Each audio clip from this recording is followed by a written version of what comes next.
Our YouTubers. In this video, this will be like a part 2. The oil leak, chasing an oil leak.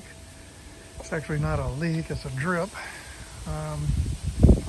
Anyway, so this video we're going to be changing out the oil pan gasket. We're also going to be applying some gasket maker around the seal on both sides of the gasket, and we're going to be changing the oil pickup tube O-ring. So let's get this video kicked off. Okay, so these are the parts. We have a genuine GM oil pan gasket for the truck. We got some gasket maker that we're going to push strategically around the perimeter in certain areas, which we'll cover in the video. Oil resistant. It even shows an oil pan, so it's like it's meant for this project. So we're going to use that. And then I've got an oil pickup tube O-ring. May as well replace that anytime you drop the oil pan while you got it out. That's always helpful to do. Here are the tools that you're going to need to complete the job that I found. 1/2-inch breaker bar, torque wrench,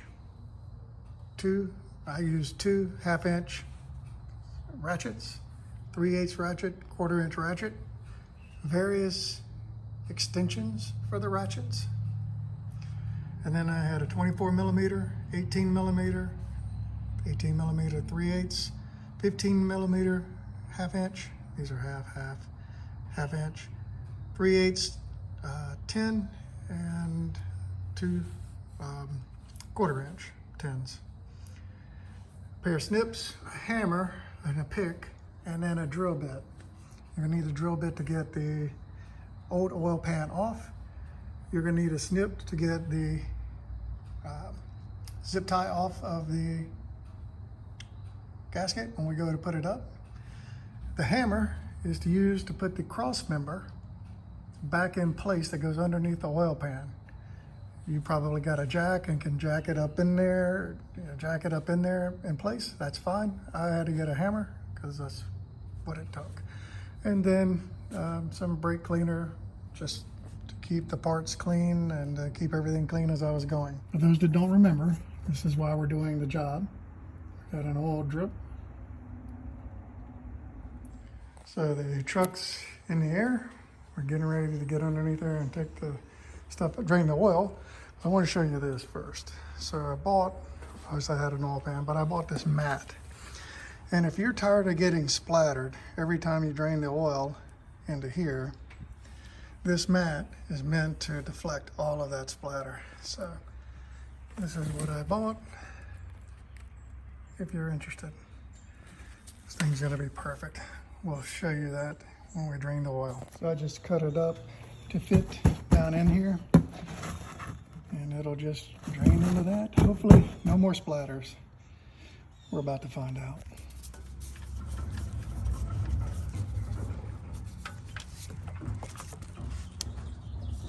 There we go.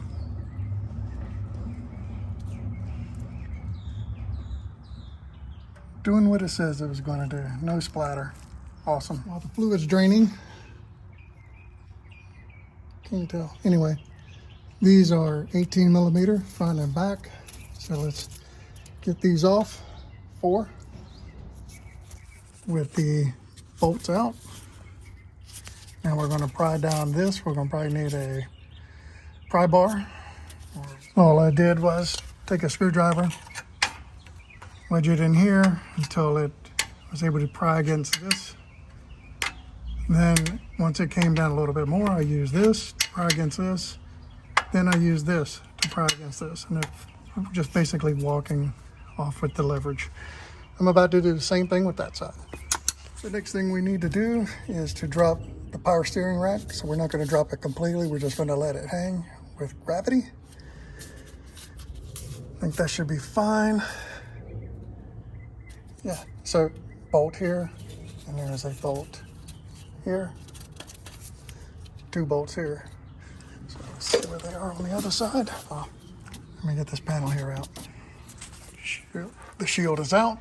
Here's the front of the engine, and here are the bolts. 1, 2, 3, no, 3, and 4. All right, these are 24s, 24 millimeter, and the 2 here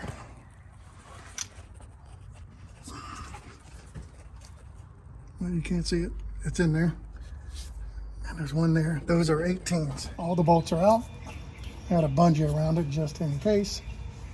So it may not look like it wants to drop, but all you got to do is on this side here, just pull around and let it rest onto the A arm. And so now that gave us more arms. See how it was, how it is. So if we have to do the same thing on this side, we can, but I'd rather not if I don't have to. I don't want to cause any stress onto the fittings. Anyway, next thing is we're going to pull out this bolt here, which has this wiring harness. So that bolt is out. It was sitting here, dropping the wiring loom. This side here is just clipped in. So right there snaps into a piece on the oil pan that holds this side in place. So just pull that down. That's going to give us room on this. It looks like that bolt. And doing this bolt here that we just showed you frees up this whole assembly. So now we can move it out of our way. Yeah. So let's disconnect this guy here. Okay, for the oil level sensor, not the oil pressure switch, the oil level sensor, you see the black piece here inside this is the sensor, the white. The clip goes inside of here. So we're going to pull up. That's going to release the clip, and I'll be able to pull out on the blue part. And there it is. Now the next thing we're going to want is to drop this bolt. So that bolt is out. So the next bolt is this one and this one. And I think those are 15s. Let's see. 15s. Okay, the next ones, those are out. Next ones are going to be this one and this one. Actually, I got to get that panel there out. So that bolt out with the plate is gone. That's exposed. That bolt and that bolt. I think the next is to just start working my way around the pan until I get it all off. Okay, all the bolts are out. It's up there with magic right now as far as I'm concerned. So I'm about to pry it, and I'm afraid to do it one-handed in case one side comes crashing down or the other. So I'm gonna do this two-handed. So it means I gotta put this thing down, but all the bolts are out. Everything's ready. Show you the front. So let me pull the pan down. Okay. So up in here is the rear main seal. I still don't see anything that shows me that that's a problem.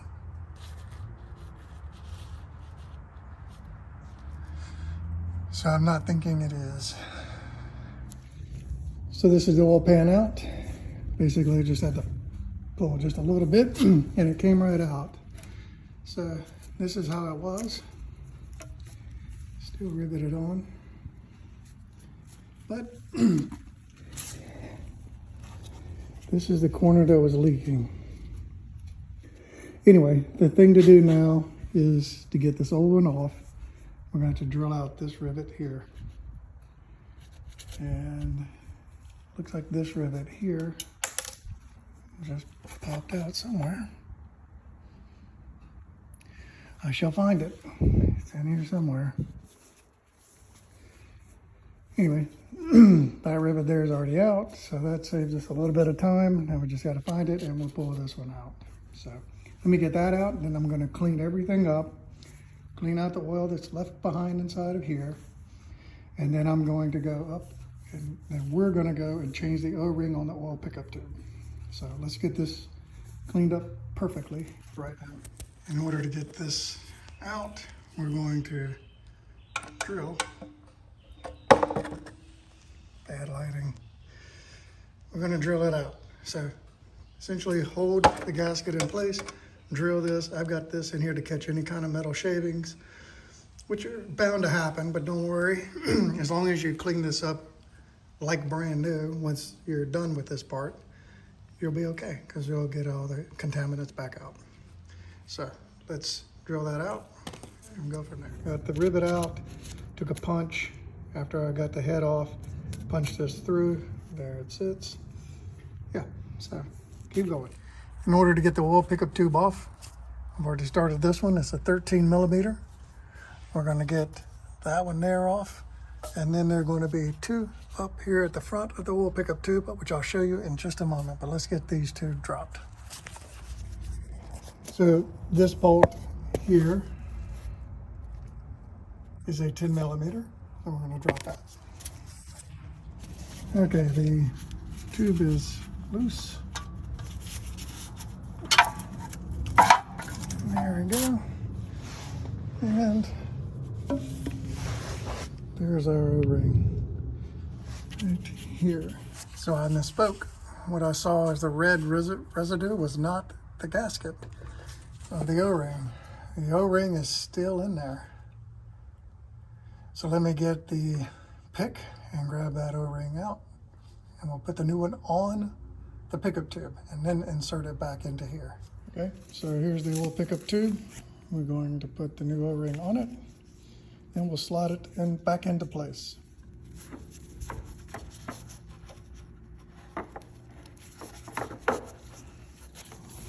Here's the oil O-ring in place. All we're gonna do is slide it back up in there and tighten it to 8 foot-pounds. Okay, the oil pickup tube is in, 8 foot-pounds. That should be good. So next thing to do is to put the gasket together on the oil pan. I'm gonna zip tie it in place and get bolts started. And then I'll cut the zip tie off and remove it so that the pan is in place. I'm also going to go ahead and put on our TV sealant right here, right there, and right there at all those joints. I don't know that if I'm going to lather it in RTV sealant, but you're going to know I was there with RTV sealant. Okay, so I've applied a bead of sealant around the underside of this, and I have zip tied it here and here to hold it in place so that as I maneuver it back up into place, it's not going anywhere until I get some bolts started. So I'll get this bolt, that bolt, pick a bolt, doesn't matter. Once they're started, I will cut this and remove the zip tie and everything will be good. So now I'm going to put another bead of sealant around the outer edge of the top side of this, just because. This just shows you what I'm doing. This is what was done on the bottom side. I'm doing it on the top side. Okay, there it is, all lathered up. Probably overkill, probably completely unnecessary, but we'll see. Won't know until I try it. Okay, gasket maker is there, not pretty, but I'm not a gasket maker guy. Just backyard mechanic. Anyway, let me wipe it off before it reaches it. Let's get the oil pan. Again, I can't do this recording, so I'm just going to put the oil pan up as best I can, fitting it around the wiring there, getting it into the baffle, and then one bolt on each side. That's my main objective right now. Then I'll worry about the other bolts. Okay, these bolts, the 10 millimeters, they're in at 18 foot-pounds all the way around. The next are going to be these, and they go in at 106 inch-pounds. Let's get those to go. Or these bolts here, they torque to 37 foot-pounds.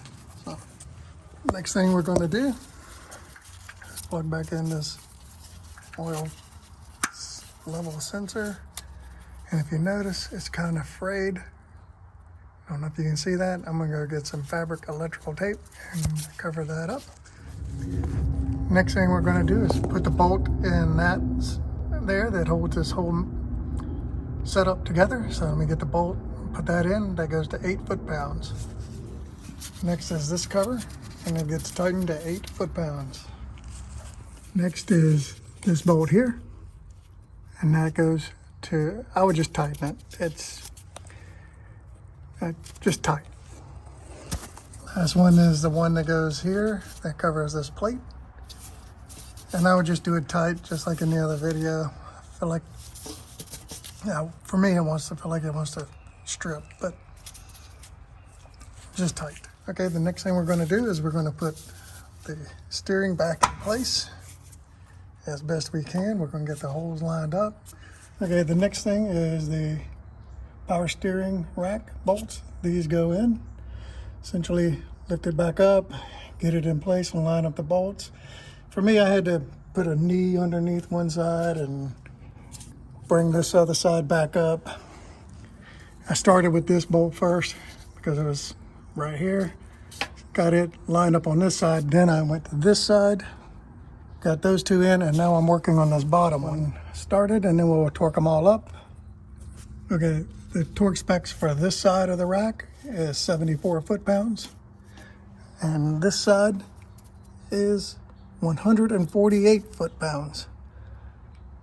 If you're like me, you only got a 100 foot-pound torque wrench, I'm gonna tighten it to that and then put more ass in it. So the last thing to do is to put in the oil pan cross member or transmission cross member. I don't know. Can't really find anything on this thing. All I'm gonna do is tighten it tight. Okay, I think that's gonna be it for this evening. We'll pick back up in the morning, but everything is tightened. According to the gasket maker, they want to allow 24 hours for it to dry. Don't know about 24 hours, but I'll go close to that as I can. And yeah, everything's back in, buttoned up, connected up. Quite happy with it. If you're a backyard mechanic like me, this is what it looks like. I don't have a great setup, but I got a setup and it's worked. But when I go to tell you the tools, it took a lot of tools. Anyway, we'll pick back up in the morning. We'll put some oil in it and change the oil filter and see what happens. All right, YouTubers, so here we are.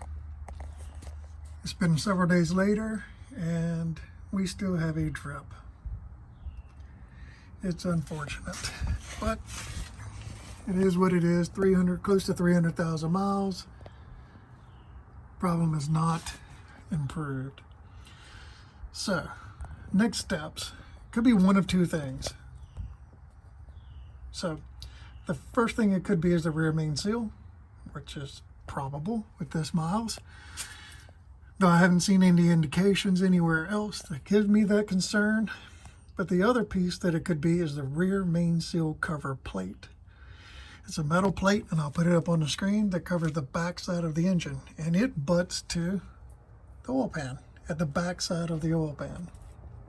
Could be that it's leaking on above the oil pan, up there, on this side.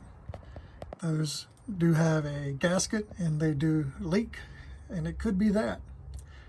So I'm going to hand this off to professionals from here, and I will keep you posted on what it took to fix it when it gets fixed.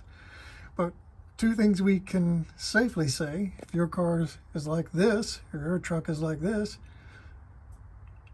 replacing the crankshaft position sensor didn't fix the problem, and replacing the oil pan gasket did not fix the problem. So we ruled out two inexpensive jobs that we could do ourselves, and we're on to something bigger. So I will keep you posted again as we make progress. Anyway, YouTubers, if you like the video, like the video.